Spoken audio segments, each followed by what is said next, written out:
Bienvenidos a una edición más de Causa Justa. El editorial de hoy tal vez no tiene que ver con un problema judicial, con alguna causa o con el debate de algún proyecto de ley en el Poder Legislativo. Tiene que ver con un mensaje que queremos dejar aquí en Causa Justa con relación a una de las principales herramientas que tiene el ciudadano aquí en Paraguay y en todos los estados democráticos del país, y también con relación a una de las más importantes instituciones de nuestro país, tal vez la que llegó a tener y tiene aún en un alto porcentaje el mejor prestigio, cuál es el Tribunal Superior de Justicia Electoral, la justicia electoral toda. ¿Por qué? Porque me quiero referir al proceso licitatorio para el alquiler de máquinas de votación. No son unas electrónicas, máquinas de votación que está en pleno proceso en la justicia electoral. Un proceso de licitación que encontró trabas, que encontró llamativas resoluciones y que generalmente preocupa realmente. En especial porque la justicia electoral, al hacer el llamado a la licitación, puntualmente obvió o dejó el campo libre, por así decirlo, sobre dos extremos. El primer extremo es el índice de obsolencia de la tecnología que está presentada en estas máquinas de votación. ¿Qué significa? El índice de obsolencia es cuando una tecnología X se vuelve obsoleta por el avance de la ciencia, por el avance de las innovaciones. Ese índice de obsolencia es de 36 meses. La justicia electoral en su licitación obvió eso.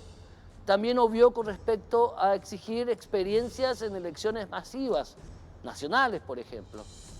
Y otros temas que tienen que ver otra vez con la tecnología. Pero más allá de eso, más allá de esos puntos en sí, continúa el proceso licitatorio.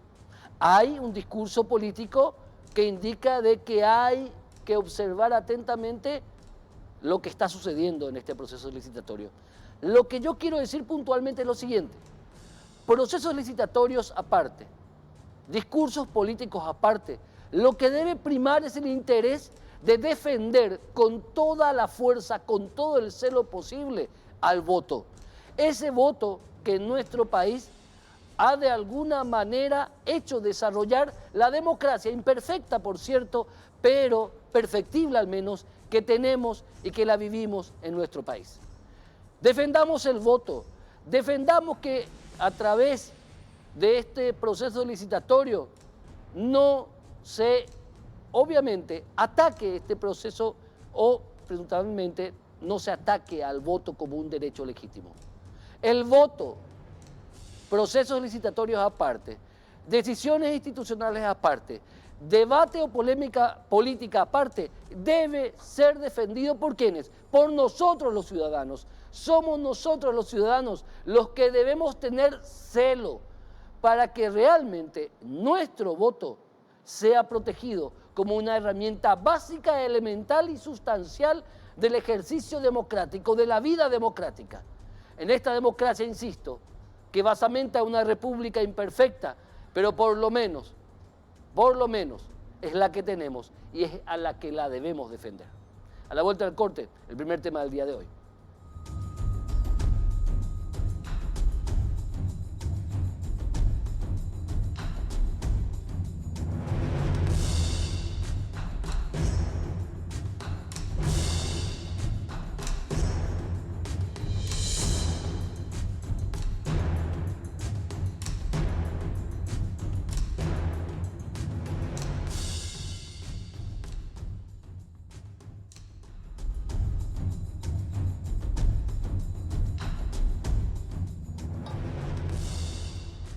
Este viernes pasado el Consejo de la Magistratura concluyó el proceso inicial de inscripción de postulantes, doctores y doctoras en Derecho, a reemplazar a la doctora Miriam Peña en la Corte Suprema de Justicia.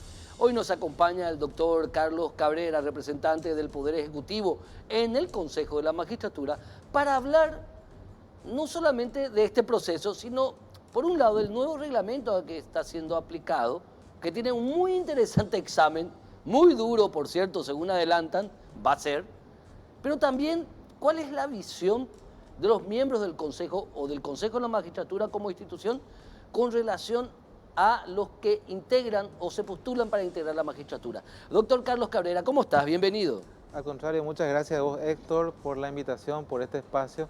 Antes que nada, quisiera comentarte que los miembros te mandan saludos y agradecido a todos ellos por la confianza en poder representarlo aquí en este programa tan prestigioso. Hay que hacer la aclaración que fueron todos invitados y que vos es el que tuviste la agenda libre, ¿verdad? Sí, Está bien. no, resulta que hubieron acontecimientos en estos días y que el vicepresidente está de viaje, los parlamentarios están Con todo, permanentemente en reuniones y bueno, entonces con mucho gusto no te preocupes. vengo a comentar. Doctor Sí. Carlos Cabrera, ¿cómo evaluamos hoy día, para que la gente entienda, este nuevo reglamento que se va a aplicar, Sí. ¿se aplica ya con relación a los postulantes a reemplazar a Miriam Peña o es ya el reglamento nuevo para la integración de ternas del resto de la magistratura?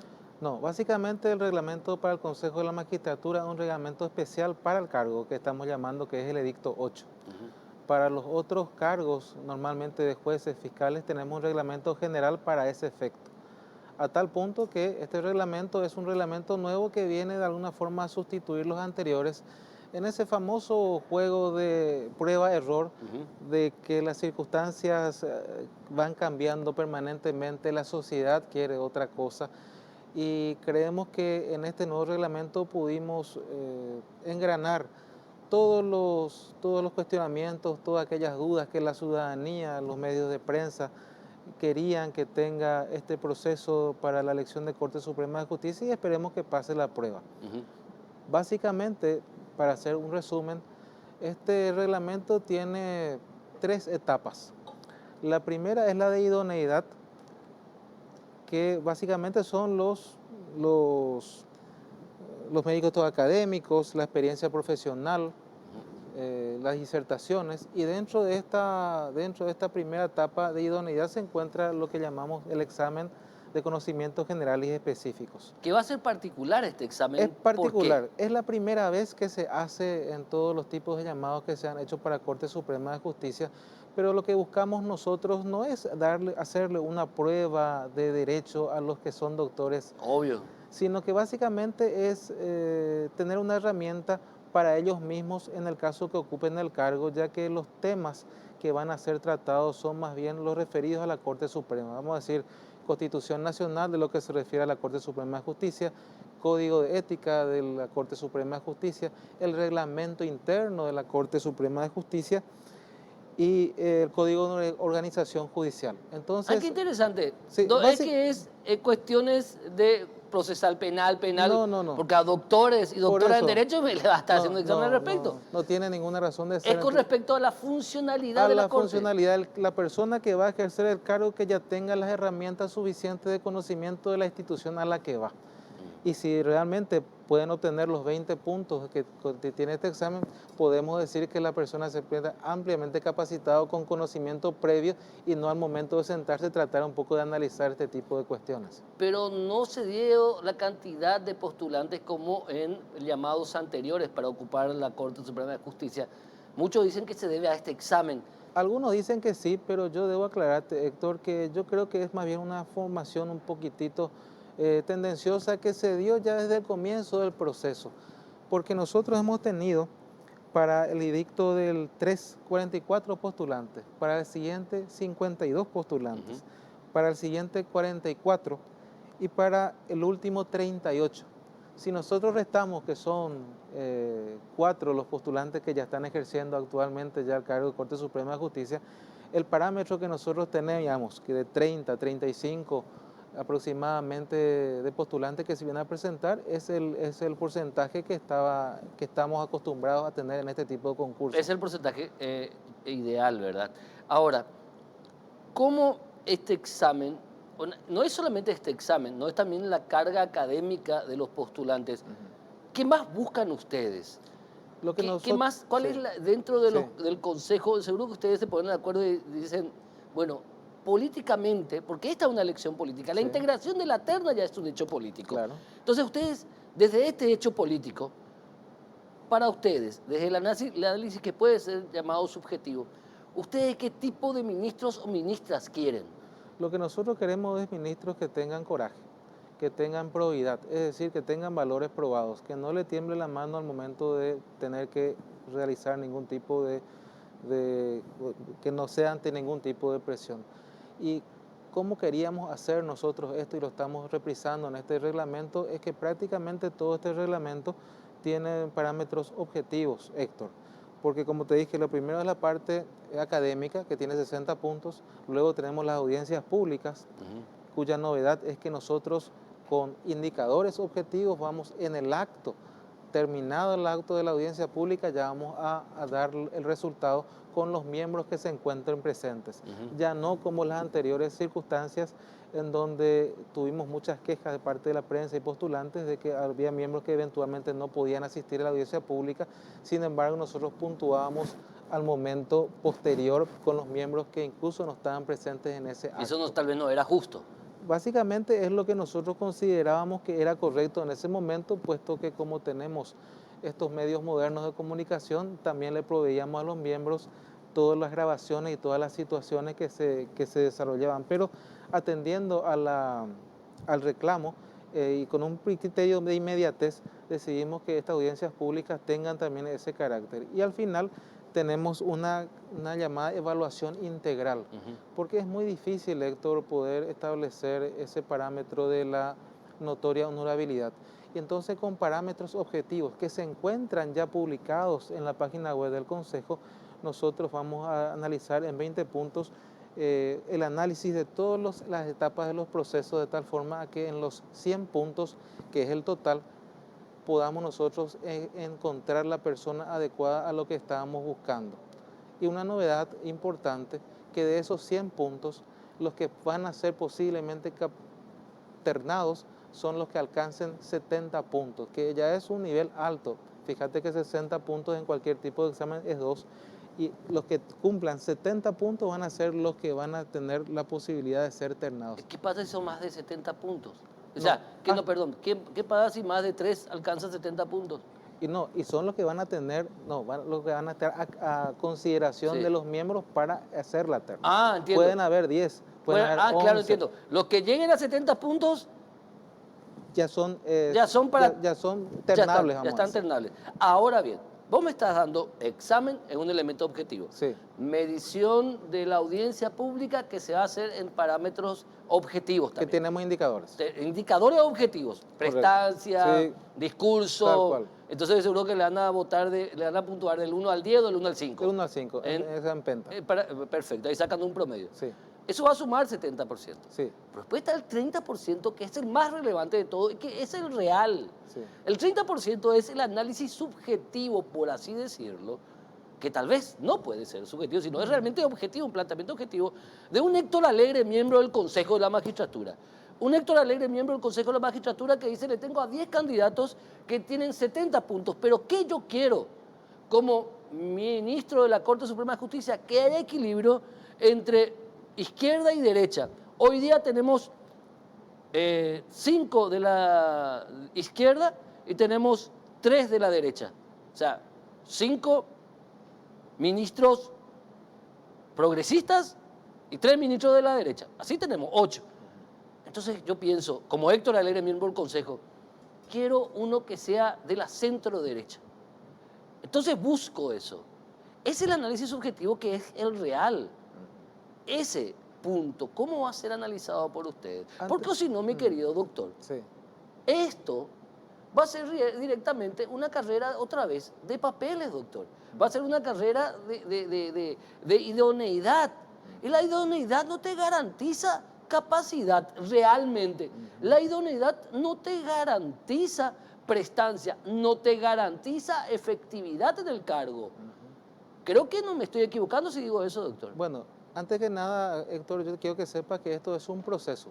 Este reglamento, yo confío en el proceso para que tengamos las personas adecuadas para que sean sujetos de terna. Vos me estás hablando del 30%, pero ese 30% era el anterior reglamento. Sí. Nosotros tenemos una evaluación de la parte de idoneidad 60 puntos. la parte de audiencia pública 20 puntos y un examen general de todas las personas que se llama una evaluación integral que son 20 puntos. De ese total de 100 puntos, los que hayan obtenido 70 automáticamente pasan a ser considerados para tener una terna. Dentro de esa circunstancia tenemos 8 voluntades, las cuales en su momento vamos a determinar exactamente el perfil que cada uno de los miembros de alguna forma lo puede realizar. Y la ventaja que tenemos es que con la conformación actual del Consejo nos conocemos todos, es decir, viene el doctor Torres Kimser, que tiene amplio conocimiento de todas las personas quienes pasaron por la Corte, compañeros nuestros que son representantes de los colegios de abogados. Bueno, a ver, tienen 10 candidatos, ya está, perfecto. Sí. Vos tuviste en un proceso objetivo que yo lo estoy apoyando, me parece muy interesante. Me parece que este reglamento, en base a lo que ustedes resolvieron, más el examen interesante también sobre lo que es la Corte Suprema de Justicia, les apoyo, me gusta. Pero ya tenés 10. 10 ya tenés. Los mejores de los mejores, alcanzado el 70%, el 70 para arriba. De esos 10, para vos, ¿qué característica debe tener el ternado? ¿Qué debe representar el ternado? Esa va a ser una decisión política. Sí, pero una decisión política que se toma de 8 voluntades. Yo te puedo decir la mía. No obstante, la riqueza del equipo, del Consejo, es que cada uno tiene una opinión y una visión diferente de las circunstancias.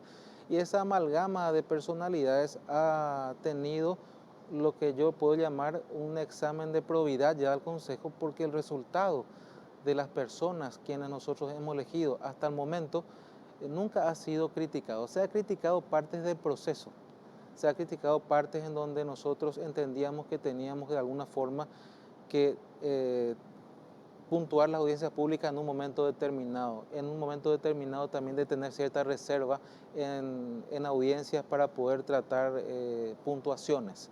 Y todo eso ya a partir de ahora va a ser absolutamente público. Y yo te puedo decir el candidato que quiero. Yo quiero una persona que tenga probidad, es decir, con los conocimientos e idoneidades técnicas, pero que también tenga coraje. Y esa probidad se da en el día a día, en el conocimiento que uno tiene de la persona. Porque, por ejemplo, si yo voy a contratarle a alguien, voy a tener una visión de la persona directa, pero también hay un bagaje de circunstancias de lo que la gente dice, lo que la gente conoce, y todo eso va a amalgamar la probidad que yo quiero para que ese miembro que me comenta efectivamente, esta persona, una persona con coraje, no te lo va a tomar pulso, va a tomar las decisiones correctas, es lo que yo quiero. Ahora, dentro de esa amalgama de 8 miembros, hasta ahora hemos tenido un buen producto y un buen resultado. Yo confío que en esta circunstancia va a ser así. Perfecto. Otro elemento. Perfecto, dejamos de lado ese tema del proceso. Con todo lo que me explicaste, le felicito, estoy de acuerdo. Tal vez me quieran meter el perro con respecto a la visión, pero por lo menos sé que los que lleguen a 70 puntos y más van a ser lo mejor de lo mejor, lo mejor de lo mejor, tras pasar un proceso muy estricto. Pero el punto y elemento político, del elemento político que debe estar presente en la discusión, debe ser público. Un Héctor Alegre puede decir, no, yo quiero de estos 70, no yo quiero uno pro, yo quiero uno de estos 70 que realmente sea del referente del liberalismo, referente del republicanismo. Yo necesito que sea un miembro que sea cercano al presidente de la República para equilibrar, porque ahora mismo el presidente de la República no tiene equilibrio dentro de la Corte Suprema de Justicia.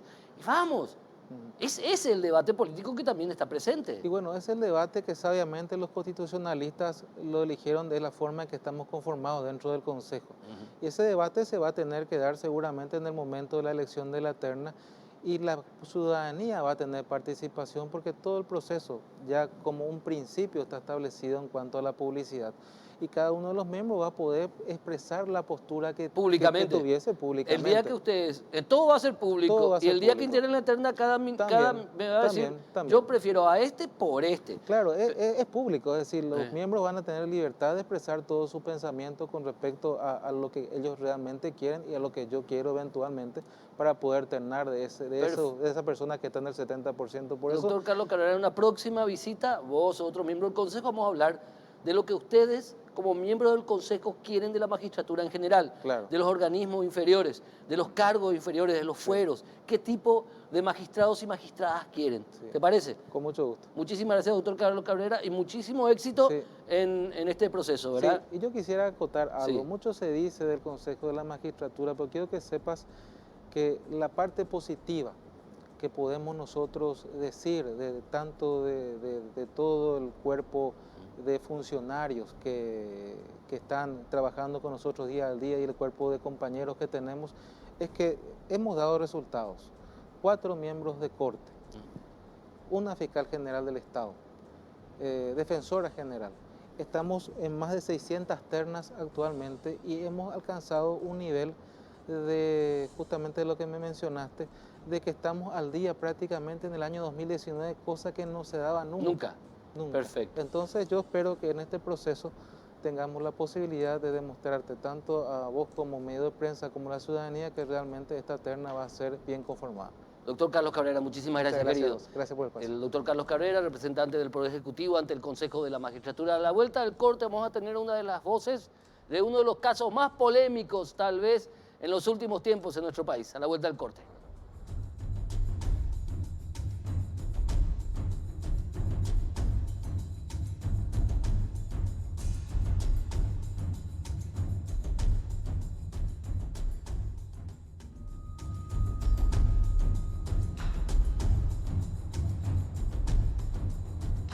Enseguida vamos a tener las palabras de una de las voces relacionadas tal vez al caso más polémico de los últimos tiempos, jurídica y políticamente hablando.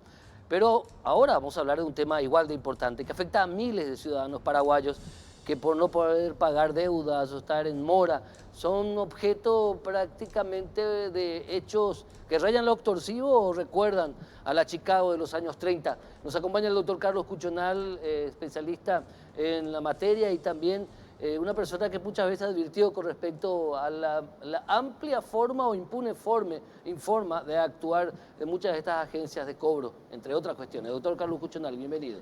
Hola Héctor, un placer estar contigo y muchas gracias por la oportunidad de compartir con tu gran audiencia, sobre todo jurídica. Ser deudor no significa estar en el medio o en el paredón, eso normalmente, pero acá en este país parece que sí, esa cuestión se da. Estar como deudor es estar en el paredón. Y la verdad que sí, y hay que entender un poquito el contexto en el cual se desarrolla porque hay inclusive una percepción social negativa acerca del que debe. Entonces el que debe generalmente trata de ocultar esa situación justamente por esa denotación social, que inclusive en algunos casos llega al escarnio, dice, pero vos sos un moroso, vos estás en deuda, inclusive se te excluye en ciertos sectores. Entonces realmente es un problema muy grave, pero que afecta a una gran parte de la población, como bien dijiste. Entiendo. Hoy día, ¿qué tipo de derechos asiste al deudor? Y la herramienta principal que tenemos es la Ley 154 del año 69, que es la llamada Ley de Quiebras, pero que reconoce todo un aspecto muy importante y a veces soslayado, que se llama el de la convocatoria de acreedores, que justamente es el que regula esa situación, ¿verdad?, como defensa al deudor. Y es importante aclarar aquí 2 escenarios, porque no solamente uno habla de una insolvencia, sino que también se habla de un incumplimiento.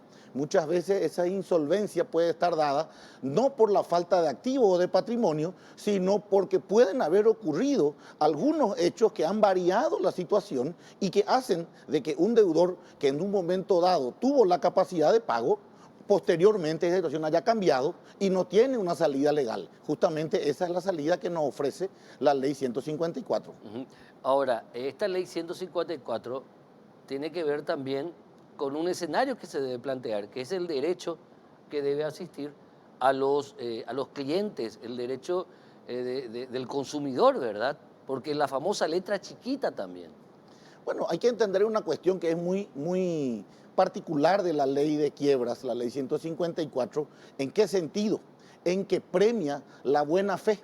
Generalmente, la situación de morosidad se reduce entre el deudor, valga hacer la redundancia, al que debe, y el acreedor que quiere cobrar. Y ninguno de los dos cuenta. que él me debe o que yo le debo. Y generalmente se maneja en un ambiente más particular, más privado. Entonces, ¿qué es lo que premia esta ley? Aquel deudor que revela esa situación de incumplimiento o incapacidad de pago en tiempo oportuno, le premia con una salida legal, premia esa buena fe, de esa transparencia en su conducta financiera. Y esa es una salida muy importante que nos da la ley. Sin embargo, hay proyectos de ley que pretenden extinguir un poco el alcance de este artículo de la ley de quiebras. Y ocurre de que como toda evolución en el derecho y en la sociedad, también está evolucionando la respuesta que se da desde la cátedra de la didáctica jurídica con relación a esto. Y el castigo a ese deudor hoy es la liquidación de su patrimonio. Hoy en el nuevo escenario jurídico mundial se plantea ya no la liquidación del activo como forma de pago compulsivo de aquel deudor moroso, sino que hoy se habla de la reorganización de las deudas. Eso es lo que se plantea en este proyecto de reforma, que cambia diametralmente el escenario de lo que tenemos hoy con la ley, pero siempre rescatando esa posición de buena fe del deudor que dice en momento oportuno, dice, yo no voy a entrar en una espiral, en una ronda de préstamos para pagar préstamos y se hace víctima de intereses sobre intereses, sino que de una manera inicial ya toma la decisión de encontrar la salida legal. Entiendo. Ahora, ¿qué se responde a aquellas instituciones público o privadas financieras que dicen que los que recurren a ese artículo de la ley de quiebra realmente están violando la ley y deben ser considerados hasta litigantes de mala fe? La verdad que a lo mejor lo que voy a decirte es un poco polémico, pero creo que por ahí viene el cuide la cuestión. Nadie reclama cuando las mismas entidades financieras te ofrecen la posibilidad de refinanciar tus deudas. Pero ¿cómo te las refinancian? Te capitalizan todos los intereses y te hacen unos nuevos plazos con nuevos intereses sobre una deuda mayor que la que contrajiste inicialmente. ¿Qué figura te permite la ley de quiebras? La ley de quiebras, desde el momento de la admisión de tu convocatoria, congela intereses y te permite hacer un plan de pago hasta 4 años, inclusive con quitas de capital, que hoy el sistema financiero no te ofrece. Entonces, por un lado, hemos tenido, y recordarás muy bien, hace un tiempo que te regalaban tarjetas de crédito. Te regalaban tarjetas de crédito y te las mandaban por domicilio, sin ningún requisito. Resulta ser que ahora las tasas de la tarjeta de crédito se han disparado y definitivamente aquel servicio o aquel beneficio que aquella persona común y silvestre recibió como una comodidad para manejarse con tarjeta de crédito, hoy está fuera del sistema y está proscripto. Entonces nos damos cuenta de que realmente acá hay un gran negocio de las entidades financieras o de los grandes prestatarios de dinero que dejan en absoluta desprotección a ese deudor común y silvestre. Y si ponemos a analizar un poquito cómo se componen estas deudas, vamos a encontrar que la gran mayoría de las deudas son deudas por consumo. Son deudas por consumo, no hay grandes inversiones, no hay grandes negocios. Entonces nos damos cuenta que el mismo sistema está pervirtiendo a esa situación. Por un lado, y yo creo que todo el mundo y toda la audiencia va a poder percatarse de eso, permanentemente recibimos mensajes de texto de ofrecimientos de créditos sin mayores requisitos, ¿verdad? Pero resulta ser que a la hora de la verdad tampoco te dejan de atosigar ni perseguir porque no pagaste o porque tuviste alguna demora, ¿verdad? Entonces obviamente vuelve una especie de escrache social, escrache financiero y te sacan del sistema, ¿verdad? Y la educación financiera es la que falta también. Claro, definitivamente sí. Hoy este tipo de prácticas a las cuales las personas deben recurrir a veces judicialmente utilizando esta ley de quiebras, ¿está, digamos, minimizando o está afectando el mercado crediticio? Hoy no hay circulante, hoy no hay crédito. Hay crédito disponible, pero la gente no está quitando créditos. Hay mucho dinero en bancos, hay mucho dinero en financieras. No hay circulante. ¿Es tal vez por ese tipo de prácticas cuasi extorsivas? Lo que pasa es que hay que ser muy sincero en el tema de las regulaciones bancarias. El Banco Central establece unos ratios de morosidad que las entidades financieras, las entidades bancarias no pueden pasar de esos ratios de morosidad. Cuando esa morosidad asciende, obviamente le castiga a esa entidad bancaria. Entonces surgen, como veremos nosotros, una serie de entidades intermedias, por llamarlo entre comillas, que dan una serie de facilidades en crédito, pero ¿dónde está la letra chica, como dijiste al principio? En la tasa. Obviamente la tasa que te ofrece el sistema financiero puede ser regulada también por el Banco Central, pero no así estas otras entidades que están más librados, inclusive rayando a lo que podríamos llamar usura. Perfecto. Finalmente entonces, ¿cómo y quién puede recurrir a la figura de la convocatoria de acreedores, la declaración de quiebra? Cualquier tipo de deudor, sea persona física, sea persona jurídica, también puede ser cualquier tipo de deudor en el sentido de que sea comerciante o que no se dedique al comercio. Perfectamente hemos tenido muchísimos casos, por ejemplo, de docentes que justamente se acostumbran por las famosas órdenes de pago de sus asociaciones a sacar créditos y hacer descuentos directamente de su salario que terminan cobrando casi cero. Muchos funcionarios públicos también se encuentran en esa situación y es la salida legal y la salida válida para encontrar una respuesta a ese problema. Doctor Carlos Cuchonal, muchísimas gracias. Gracias a vos y a tus órdenes siempre. Perfecto. Doctor Carlos Cuchonal, especialista en la materia de deudores y la ley de quiebras. A la vuelta del corte, continuamos con Causa Justa.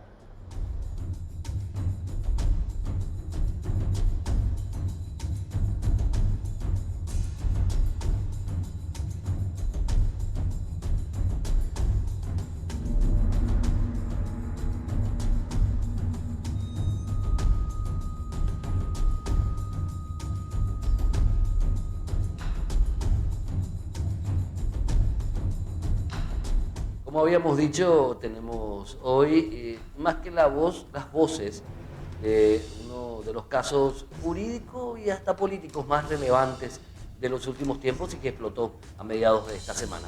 Vamos a estar en compañía, estamos en compañía de la doctora Leticia Bóveda y de su abogado, Rodrigo Galeano.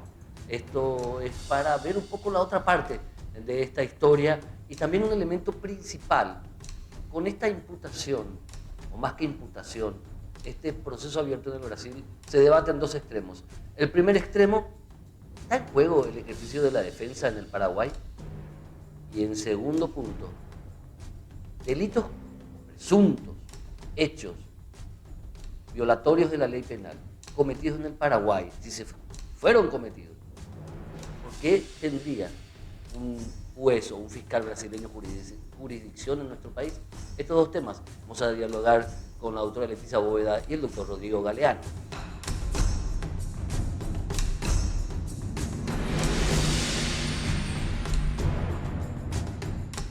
Bueno, doctora Leticia Bóveda, como decía, más allá del caso en particular, ¿verdad?, que en este momento le afecta a usted, hay que hablar de un elemento sustancial. El ejercicio de la defensa con este tipo de abordaje jurídico que tiene mucho de político, ¿se ve afectado de alguna manera? Por supuesto, esto es un atropello al ejercicio de la profesión de abogado y mucho más en este caso en el ámbito del fuero penal. ¿Por qué? Porque están tratando de satanizar el ejercicio de la profesión de todas maneras, ¿verdad? Esto que hizo la Fiscalía del Brasil de manipular un mensaje para adecuar como prueba y utilizar como sustento de un pedido de prisión en contra de mi persona es un atentado a la profesión de abogado. Yo creo que todos los colegas que tienen casos importantes, sea a nivel internacional o nacional, tienen que tener miedo porque hoy soy yo, pero mañana le puede pasar a otro colega, porque con esto se quiebra totalmente el equilibrio, ya no hay respeto a lo que significa el secreto profesional, el privilegio abogado-cliente, ni con respecto a los honorarios profesionales, que también hace parte del acuerdo privado que existe entre abogado-cliente. Entonces, quiere decir que nosotros ya no vamos a poder ejercer la profesión, ya no vamos a poder vivir ni darle a nuestra familia el sustento digno, porque no vamos a poder trabajar en esto, ¿verdad? Nosotros siempre decimos y siempre criticamos el hecho de que muchas veces la gente tiende a identificar al abogado con su cliente, pero la gente tiene que entender, ¿verdad?, que nosotros hacemos un trabajo jurídico, para nosotros es un trabajo, no nos involucramos en forma personal, ni comercial, ni de ninguna manera con los clientes, ni otros colegas tampoco, ¿verdad? Porque inclusive hay que analizar en cada caso concreto cuál fue la actuación del abogado, pero siempre respetando el secreto profesional y el trabajo del ejercicio de la defensa a juicio. ¿Por qué? Porque la Constitución Nacional nos garantiza o le garantiza a las personas sometidas a proceso el contratar un abogado de su confianza.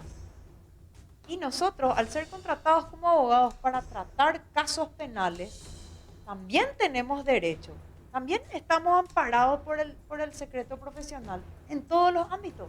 Un ejemplo de esto, ustedes al saber dónde estaba o calcular dónde estaba Messer, o incluso si se reunieron con Messer, doctor Rodrigo Galeano, mientras él estuvo en el país, ¿ustedes eran pasibles de ser procesados, doctor Rodrigo Galeano, por obstrucción a la justicia? Para que quede claro un poquito de eso.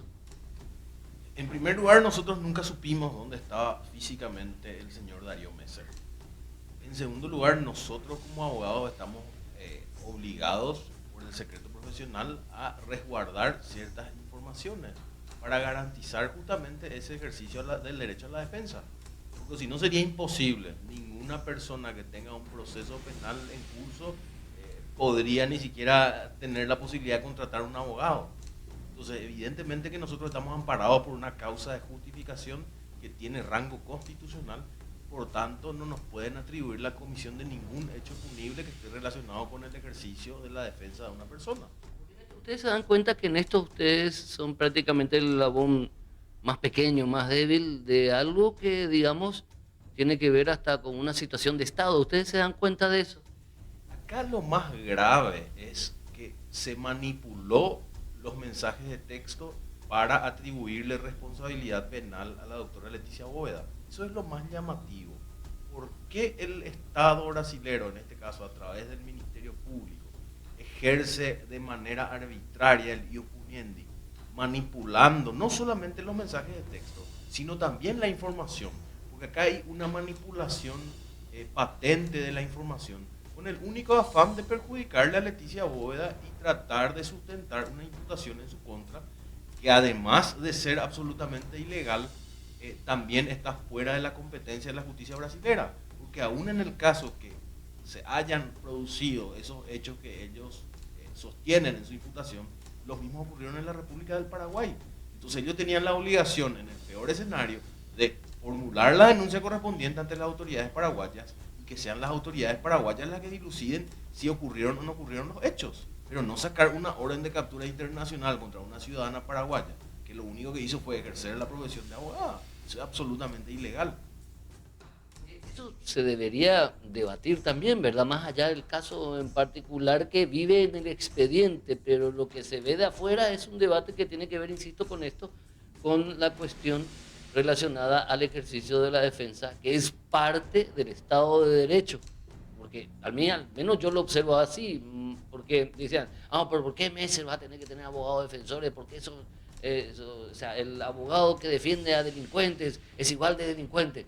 O sea, eso de repente la gente no se da cuenta que alguna vez uno puede estar en problemas y sí o sí va a necesitar un abogado, ¿verdad? Y que se debe apostar al ejercicio justamente del derecho. Y creo que en esos momentos la persona que contrata a un abogado penalista no le cree al abogado penalista a un delincuente por defenderlo, ¿verdad? Sino que nosotros, el ejercicio de la profesión de abogado en el ámbito penal es nuestro trabajo, es nuestra forma de sustentar nuestra vida. Tenemos otros clientes, aparte del señor Messer, que también se ven afectados por esta situación. ¿Por qué? Porque de repente todos los clientes que nosotros tenemos ya tienen conexión con el señor Messer. Y eso no tiene lógica, ¿verdad? Yo puedo ser abogada de Héctor Alegre y puedo ser abogada de Rodrigo Galeano en el mismo momento, y no por eso ustedes van a ser amigos o van a hacer negocios comerciales, ¿verdad? Ni mucho menos después, si uno comete o está sindicado a cometer algún hecho punible, el otro no tiene nada que ver, ¿verdad? Entonces, a mí me preocupa sobremanera la situación que ahora mismo está sucediendo con respecto a la arbitrariedad, a la malicia y a lo maquiavélico de la manipulación del mensaje de las conversaciones que yo sostuve con el señor Darío Messer. Eso anula toda la causa en sí. Que te quiero nomás hacer una salvedad. Yo quebré de cierta manera el secreto profesional porque la situación amerita que lo haga, porque están manipulando, inclusive con respecto al señor Messer, porque él tampoco estaba de acuerdo con ninguna coima ilegal que vino a ser propuesta por la señora Lorena de Barros Barreto. Entonces, que la Fiscalía o la Policía Federal Brasilera haya manipulado, recortado y adecuado los mensajes para que se entienda, para que leyendo se entienda de cierta manera y con eso sustenten un pedido de prisión, es peligroso. ¿Dónde estamos? Yo tengo miedo. Yo no sé tampoco cómo el gobierno, cómo la Fiscalía o cómo el Poder Judicial paraguayo va a actuar. ¿Me van a defender? ¿Me van a dejar ejercer mis derechos? ¿O ellos van a ser los lavaperros del Estado brasilero? Yo quiero confiar en las autoridades de mi país. Yo quiero, estoy segura que me van a dar las garantías, pero también me permito dudar porque tan grande es el ataque, ¿verdad? Y mi labor fue netamente el ejercicio de la defensa de una persona con problemas judiciales que estaba prófuga de la justicia. Ahora, doctor Rodrigo Galeano, con respecto al otro extremo, el tema, e insisto en esto, que se comprueba de qué hecho violatorio al Código Penal podría ser objeto de investigación la doctora Leticia. ¿Cuál sería? O sea, yo no encuentro, por ejemplo, hablan de que se quedó, de acuerdo a esos mensajes, la doctora Leticia Bóveda recibió $150.000 y que eso no estuvieron establecidos como honorario. ¿Eso es cierto? ¿Se recibió dinero? ¿Ustedes recibieron dinero? ¿Eso es parte de un contrato? ¿Ustedes están obligados a contar o eso es también parte del secreto cliente-abogado? En primer lugar, me parece oportuno aclarar que nosotros en ninguna ocasión recibimos ningún dinero para coima o para pagos ilegales, de ninguna manera. Lo referente a todo lo que sea honorarios profesionales y el acuerdo que tengamos con el cliente, evidentemente que forma parte del secreto profesional. Pero acá lo más grave está en que la Fiscalía brasilera comete un delito, porque ellos cometieron un delito al manipular los mensajes de texto y en base a la comisión de un delito formulan una imputación en contra de la abogada Leticia Bóveda. Entonces, si la propia Fiscalía comete delitos para sustentar sus imputaciones, entonces, ¿en manos de quiénes estamos? ¿Qué garantías nosotros podemos tener si ella decidiera ir a presentarse ante las autoridades brasileras? Pero mal también, después de esto, mal también se puede hablar de que ese documento es legal. Al hablar de esta irregularidad, es un documento nulo, por ende no tiene ningún tipo de valor, no tendría que tener ningún valor en un expediente. Así mismo, por supuesto, es una prueba falsa. Es crear un elemento probatorio falso e introducir y inducir al error a un juzgador para que dicte una resolución en cierto sentido. En este caso, un pedido de prisión preventiva con respecto a mi persona, una orden de captura, ¿verdad? Entonces, para mí es gravísimo y afecta a todo el sistema judicial del Brasil, porque así como en este caso mío, ¿verdad? Y de las otras personas involucradas, y los otros procesos brasileros, ¿será que los policías federales y los fiscales brasileros hacen lo mismo en otros casos?